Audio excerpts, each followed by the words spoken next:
Oi gente, tudo bem? Sou a Patrícia Patronelli e sejam bem-vindos ao meu canal. E no vídeo de hoje eu vim falar sobre as leituras que eu realizei no mês de janeiro. Eu sei que eu estou um pouco atrasada com esse vídeo, geralmente o pessoal solta aí no início do mês, mas tá tudo certo, eu tive alguns imprevistos, a vida acontece, né? E a gente não tem muito controle sobre o que as coisas acontecem, então ele acabou saindo agora. Já vou começar falando mesmo de sempre que esse vídeo aqui não tem de forma alguma o intuito de fazer você se comparar com o meu ritmo de leitura. Na verdade, o intuito desse vídeo é realmente falar sobre os livros que eu li durante o mês, contar um pouquinho mais sobre eles, porque muitos desses livros às vezes não vão ter um conteúdo específico para ele aqui no canal. Então dessa forma eu consigo apresentar para vocês outros livros que eu li que talvez não façam parte do nicho do canal e o que eu achei deles. Esse mês de janeiro eu confesso que eu pensei que tinha lido muito pouco por conta que eu tava num ritmo muito legal de leitura e de repente eu entrei numa ressaca literária, então na minha cabeça eu tinha lido bem pouco, mas a verdade, olhando assim agora, eu li bastante e foram ótimas leituras no geral. Mas sem mais enrolação, bora começar. O primeiro livro que eu li, eu fiz um vídeo no canal, vou deixar linkado aqui nos cards, que é O Segredo de Rose Gold. Confesso que esse livro eu já fui com uma expectativa muito baixa com ele e assim, as minhas expectativas condizeram com o que eu encontrei nesse livro.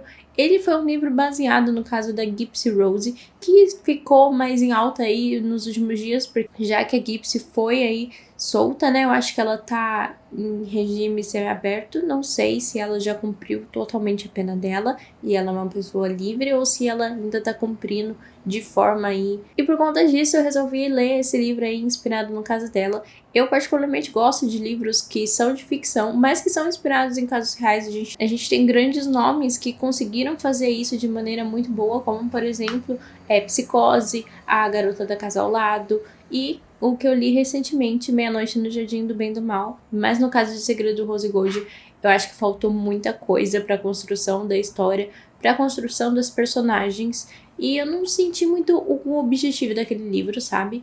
Ele fala ser um suspense, mas eu não sei se ele entregou tanto suspense assim. Eu acho que ele deixou as coisas muito óbvias e tá tudo bem se a jornada foi interessante, mas nesse caso não foi muito interessante pra mim não.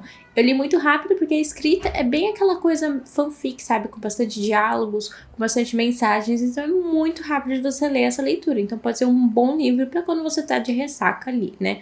Mas eu acho que falando sim de um livro de suspense propriamente, eu acho que ele fica devendo algumas coisas pra mim.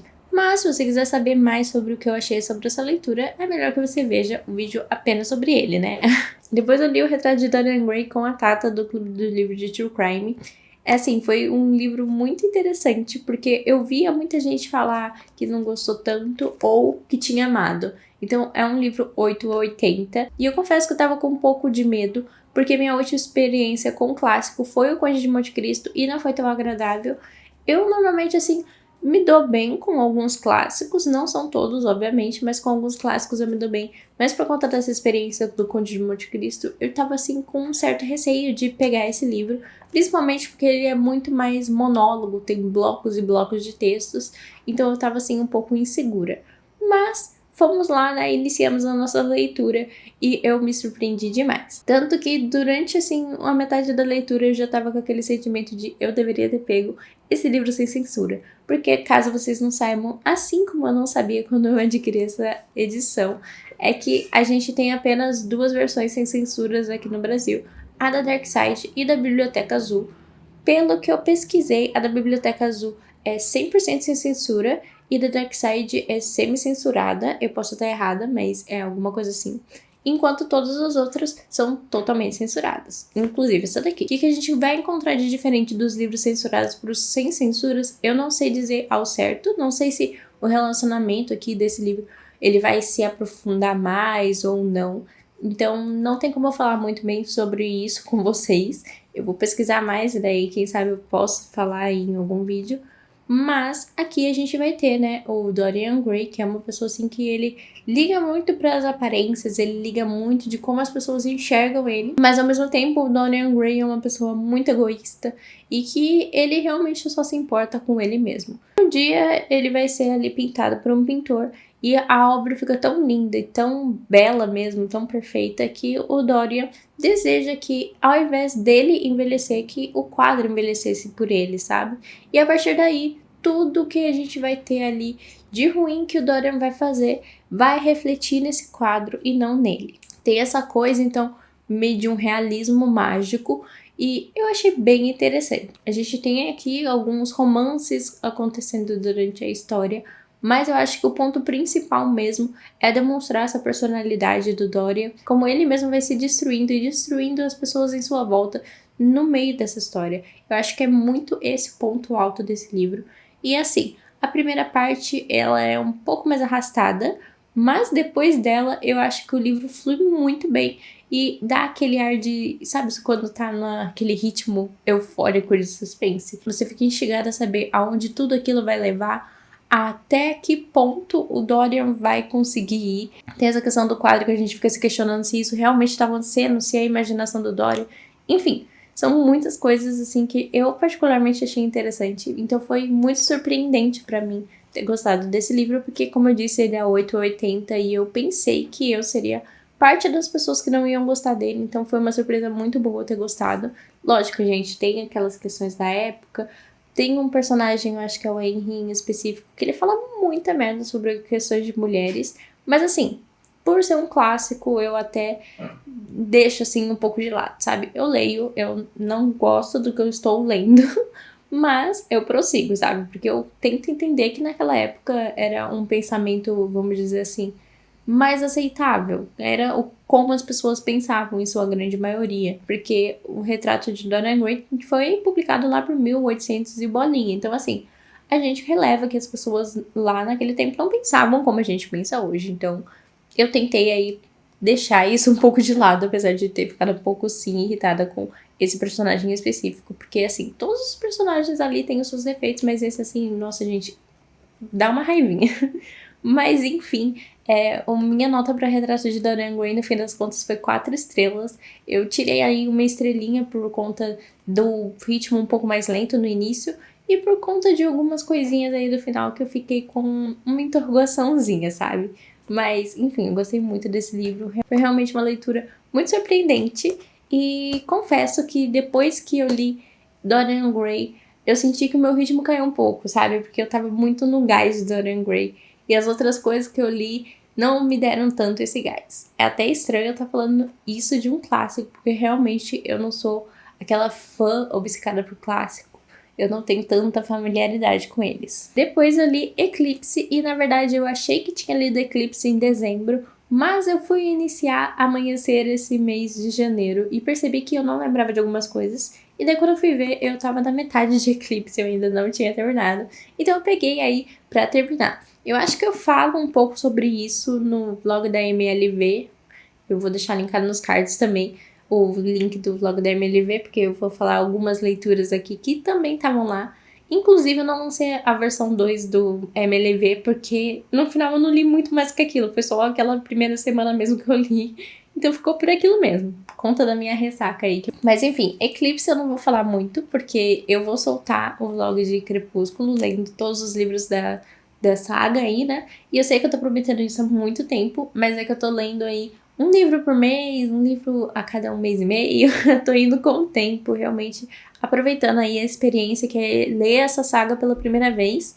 E então eu acho aí que talvez em março já saia esse vlog com todo o apanhado de todos os livros e o que eu achei de todos eles.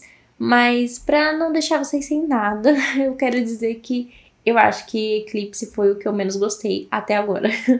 Só vou falar isso, não vou me justificar, eu converso melhor com vocês quando sair o vlog. O Eclipse realmente, assim, não senti muita necessidade desse livro acontecer. Depois eu li o Misterioso Caso de Styles. Esse livro aqui tem 4 livros da Agatha Christie dentro, tá, gente? Eu não li todo esse calhamaço aqui esse mês de janeiro.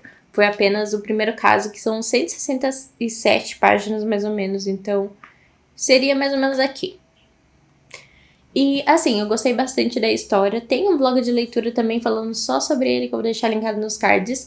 Foi um dos livros, assim, que eu mais gostei da Agatha Christie por conta da imersão que a gente tem na história. Não vou nem dizer pela história em si ou pelo jeito que ele é escrito, mas sim por conta desses... A gente tem bilhetinhos, a gente tem planta da casa, planta de onde estavam os móveis na hora que aconteceu o crime. E eu acho que isso tudo traz uma interatividade pra gente que tá lendo, uma integração mesmo, como se a gente estivesse presenciando ali o que aconteceu de fato. E eu acho, né, que isso foi inserido pela Agatha por ser um primeiro livro que ela escreveu. Ela poderia estar ali um pouco insegura quanto a como descrever as coisas, como que a gente ia conseguir visualizar aquilo. Então eu acho que foi por isso que ela colocou esses inserts. E eu particularmente amei esses inserts. E eu confesso que eu fui muito influenciada por esses inserts para dar uma nota tão alta para esse livro, que foi 4 estrelas. Eu entendo que ele tem alguns erros. Eu entendo que é o primeiro livro da Agatha Christie, então ele não vai ser tão bem escrito quanto outros. Ele tem alguns momentos ali que a gente percebe que tem coisas demais escritas que ela poderia ter reduzido um pouco. Mas ainda assim, eu acho que pro primeiro livro dela e por ter esses insights, foi um livro muito bom. Eu gosto também que ele tem muito da Agatha Christie aqui, sabe? A gente tem muito da questão mais farmacêutica dela, né? Que tem toda essa parte de venenos e todas as curiosidades. A gente tem também falando um pouco sobre remédios e como que eles, na formulação deles, podem virar ali venenos. Então eu achei muito interessante essa parte. E por todas essas construções eu acabei dando uma nota tão alta. Como eu disse, ele não é o melhor livro da Agatha Christie, porque ele é o primeiro dela, mas por todas essas coisinhas aí, esses pequenos detalhes que eu fui pescando durante a leitura, eu acho que foi algo muito agradável, muito legal de estar lendo. E eu consegui aí deixar um pouquinho de lado a questão da escrita dela ser um pouquinho mais de iniciante, por conta desses detalhes, assim, que normalmente a gente não encontra nos outros livros dela. Depois eu li O Castelo Animado e esse aqui foi uma decepção pra mim, e eu confesso que foi aqui que eu senti que eu estava caminhando pra ressaca literária chegar. Eu sou muito fã do Estúdio Ghibli, eu assisto, assim, praticamente todas as animações que eles lançarem, todos os filmes, porque eu realmente gosto muito dos desenhos, da arte deles, né? E também gosto muito das histórias no geral. Sou extremamente fã do serviço de entregas expressas aqui, que já falei assim 1 milhão de vezes pra vocês, tanto do livro quanto da adaptação aí pro cinema, né, da animação. Então eu fui com muitas expectativas, eu não vou mentir. Eu já conhecia a animação do Castelo Animado, então eu pensei que eu ia encontrar mais ou menos o que eu encontrei no livro da Kiki, que foi muita similaridade e aquele sentimento de realmente aconchego, sabe, durante a leitura.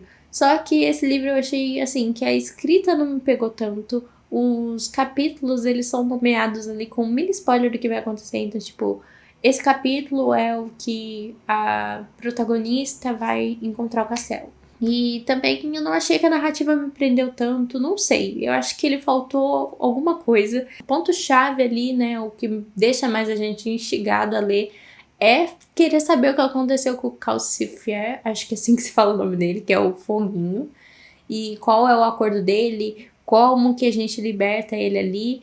E, assim, sinceramente não achei nada demais quando eu terminei de ler o livro e foi isso. Foi um livro, assim, muito esquecível, tanto que eu já esqueci boa parte dele, e ler ele foi muito cansativo pra mim. Não sei se eu já estava cansada, e daí eu fui pra ele e fiquei mais cansada, ou se esse livro me trouxe esse cansaço que normalmente a gente tem na ressaca literária. Mas foi isso que aconteceu. E daí, a gente vem para um outro livro, que esse sim eu entendi que foi onde eu enfiei o pé na jaca e eu entrei de cabeça na ressaca literária, que foi Misery. Misery foi a leitura do clube da Lee Patterson. Vou deixar o canal dela aqui na descrição se vocês quiserem ir lá conhecer. O clube dela, assim, não tem um gênero específico, mas ela faz bastante leitura extra no gênero de fantasia, que é ali basicamente o nicho do canal dela. Então, se você gosta de fantasia, você tem que conhecer ali. E daí, no mês de janeiro, a gente foi ler Misery. Misery, eu estava, assim, muito à vontade de ler, porque muita gente começou com Misery e amou. E eu, assim, sou fã do King, então eu tinha que estar lendo Misery, né?